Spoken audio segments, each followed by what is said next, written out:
Enquanto o Carlos Miguel está por sair, o Corinthians está fechando o substituto, o Santos, o goleiro, aquele que passou pelo Flamengo, que está no Fortaleza, né, Hernan? O Santos é o jogador que é a bola da vez ali, né? Outro jogador também é o Hugo Souza, que também passou pelo Flamengo, né? Que é do Flamengo, está emprestado, né? São os dois, assim, cerca de 5 dias, mais ou menos quase uma semana atrás, me disseram o seguinte lá no Corinthians, algumas pessoas importantes ali que têm caneta na mão no Corinthians. Um ou outro, ou vai ser o Hugo Souza ou vai ser o Santos. Só que o que o Santos está na frente? Pela experiência que ele tem, pela rodagem. O Hugo Souza, por mais bom jogador que ele seja, bom goleiro que ele seja, o Corinthians ainda tem uma ressalvazinha ali por ele ser jovem. E o Santos é um jogador que está incomodado, vamos dizer assim, com a reserva, ele quer jogar. E o Santos é mais experiente, tem rodagem, já foi campeão de Sul-Americana, vestiu a camisa do Flamengo, a camisa do Atlético Paranaense, grandes clubes. Acostumado já à pressão. É claro que a pressão do Corinthians é uma pressão diferente, né? Vamos comparar com a pressão do Flamengo.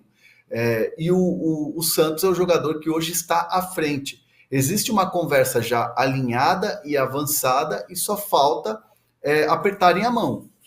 Porque vão esperar o Carlos Miguel embora, se ele ficar esses 5 jogos a mais, você ganha um fôlego ali para a negociação, mas tanto do lado do Santos quanto do lado do Corinthians, o papo é o mesmo. Quando eu fui checar a informação, os dois me disseram a mesma coisa. Tá tudo certo, tá tudo alinhado, só falta, né, aquele aceite final, o sim final, o famoso aperto de mão. Mas hoje é o Santos, o goleiro, que está mais próximo de vestir a camisa do Corinthians com essa saída aí do Carlos Miguel. Por falar em goleiros do Corinthians, o Corinthians renovou com o Matheus Donelli, né? Nós temos imagens do Matheus Donelli, da situação de renovação do Corinthians. Vamos rodar.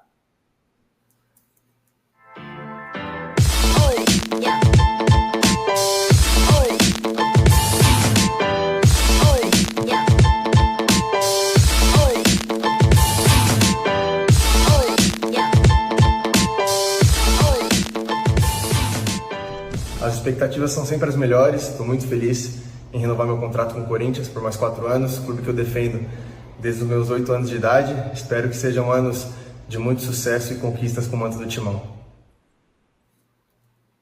Qual é o plano para o Donelli, hein, Hernan, no gol do Corinthians?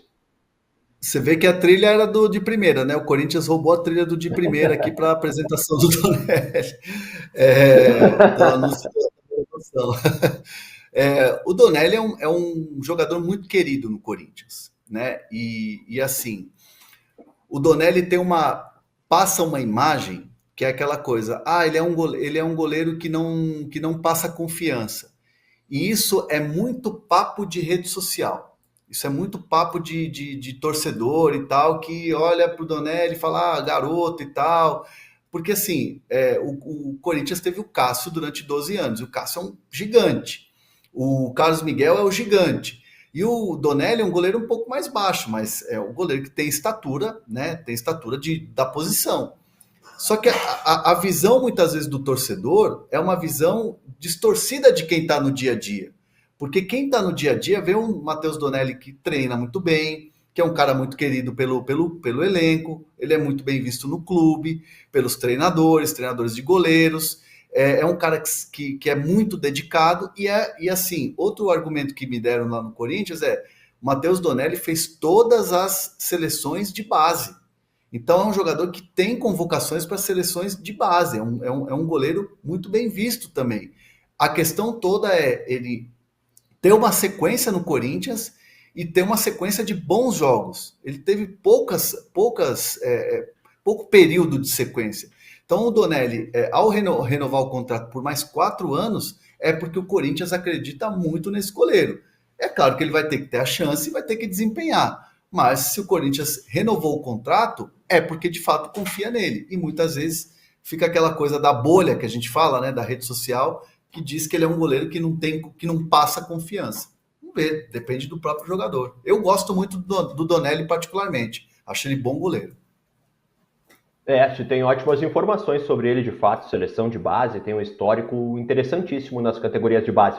Para fechar de Corinthians, eu quero colocar na tela o PVC, que vai falar sobre um ambiente, a chance de saída do Carille do Santos, influenciando no trabalho do Antônio Oliveira no Corinthians. Roda aí o PVC. Presta atenção a Santos e Goiás. A pressão em cima do Fábio Carille é muito grande na cidade de Santos e é muito grande no Santos. De um modo que quando chegou de volta a Santos no último sábado, a delegação do Santos não tinha certeza absoluta de que o Carille chegaria até o jogo contra o Goiás.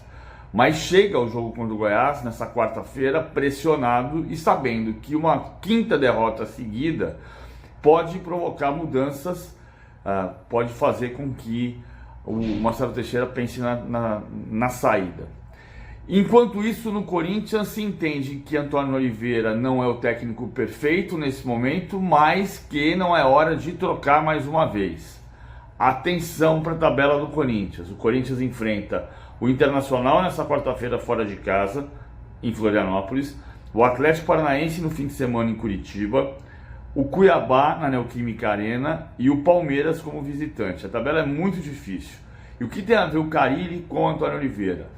É cada vez mais forte o comentário de que a diretoria do Corinthians pensa no Fábio Carille em caso de mudança de Antônio Oliveira. Não dá para dizer nem que o Carille vai sair do Santos, nem que o Antônio Oliveira vai sair do Corinthians. Mas a dependência dos resultados já é muito clara. Não devia ser assim, mas é. Então presta atenção nessa quarta-feira. Santos e Goiás está intercalado com Internacional e Corinthians. É o ambiente do futebol, a dança das cadeiras dos técnicos. Reta final do programa, ainda dá tempo de você deixar o teu like. Ele é fundamental para nós, por favor. Te inscreve no canal do All Sport, ativa o sininho de notificações. Fala, Hernan. Pedir a palavra aqui. De fato, existe esse ambiente de pressão em cima do Antônio Oliveira, mas é um movimento muito mais de fora para dentro. Não é um movimento de dentro do CT já que incomoda ou que estão querendo trocar, aquela coisa toda. O Antônio Oliveira se sente, claro, no dever de melhorar o time, está buscando isso, conta com os reforços que Augusto Melo prometeu para a comissão técnica, e o Augusto Melo prometeu reforços de peso, nomes importantes para essa janela. Já está trazendo o Santos, o Eric Pulga, que é jogador de beirada de campo, é uma joia do futebol brasileiro, está no Ceará, já tem conversas muito boas em andamento, já estão discutindo valores, inclusive Ceará e Corinthians discutem valores, né? O Ceará queria 4 milhões de dólares, o Corinthians topa pagar 3 milhões de dólares e deixar um percentual para o Ceará, e essa conversa avançou dos dois presidentes, está acontecendo, e o Eric Pulga deve chegar ao Corinthians, fora outros reforços. O Corinthians também está olhando o mercado internacional, mercado sul-americano, aquela coisa toda, e tudo isso em conjunto com o Antônio Oliveira. Então, assim, o movimento de Antônio Oliveira fora e o papo do Carille é muito de fora para dentro, não de dentro para fora, o que tranquiliza Antônio Oliveira, que tem um bom relacionamento com os jogadores. Sabe que quando o programa é rápido, ele passa assim, ó, estala o dedo, né? A gente já tem poucos minutos para acabar o programa. Parece que começou agora. Parece que agora a gente estava nos bastidores dando bom dia pro André Hernandes conversando sobre o programa. Mas já estamos nos últimos minutos e a gente não pode deixar de falar de uma notícia importantíssima para o torcedor do São Paulo. Atenção, torcedor do São Paulo. Tem informação sobre Alex Sandro, lateral esquerdo, com passagem pela seleção brasileira, que estava na Juventus da Itália, que está aí nessa situação de voltar ao futebol brasileiro. O que tu pode nos contar?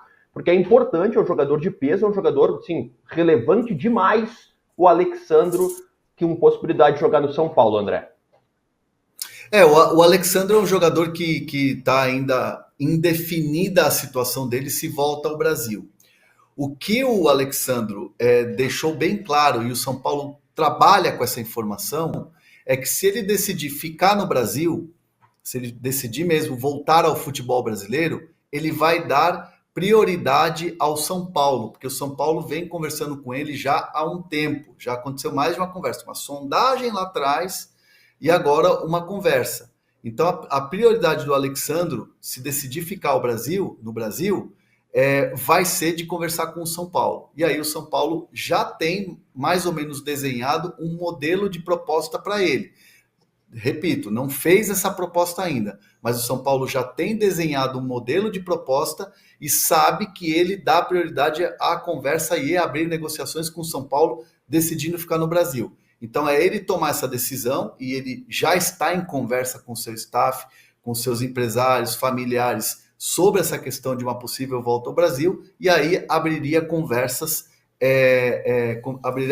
com o São Paulo. Então o São Paulo está com a antena ligada, está esperto, já tem um modelo pronto ali para apresentar ao Alexandre.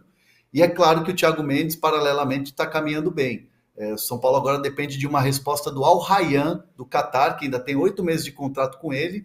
O Al Rayyan liberando a proposta do São Paulo, o São Paulo fecha com o Thiago Mendes. E eu ouvi de uma pessoa muito importante do São Paulo a seguinte ideia, a seguinte frase: se o São Paulo conseguir contratar o Thiago Mendes e conseguir contratar o Alexandro, é time para empolgar para as competições, Brasileiro, Libertadores e Copa do Brasil. Então o São Paulo está de olho, está muito otimista que se conseguir esses 2 reforços, vai ser para mudar o time de patamar.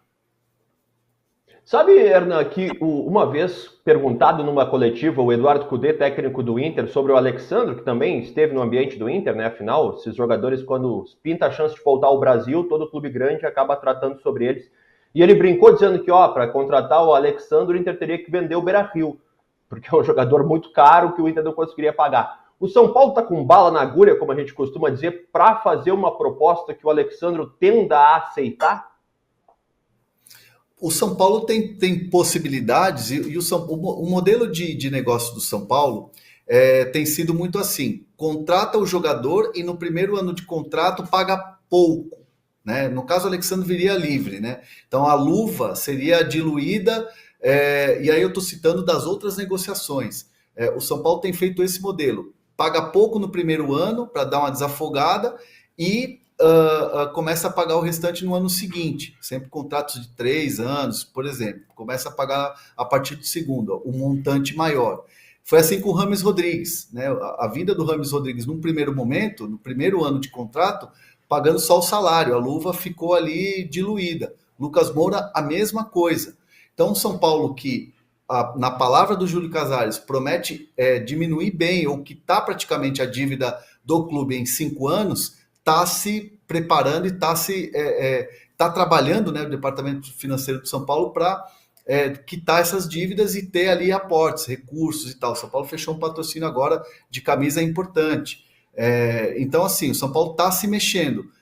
Tem o dinheiro para fazer esse aporte? Não, mas vai fazer uma proposta dentro daquilo que é a realidade do São Paulo. E o São Paulo tem conseguido êxito com o Lucas, com o Rames. E tem um detalhe importante: essa Copa América vai abrir janela para o Rames sair e desafoga e muito a folha salarial, né? Isso seria importante também para a vida desses grandes jogadores. Deixa eu te perguntar bem rapidinho, porque o Jefferson aqui no chat da live perguntou o seguinte: o Thiago Mendes está perto? É perto, assim, bem resumidamente, porque a gente já está estourado já. Está perto. Respondendo objetivamente, está perto. Está perto. O Thiago Mendes e São Paulo tem algo alinhado. O que falta é o Al Rayyan liberar. Então dá para dizer que está perto, porque o empresário do Thiago Mendes tem muito trânsito no Catar. E aí ele conseguiria essa liberação, esse aceite da proposta. Qual?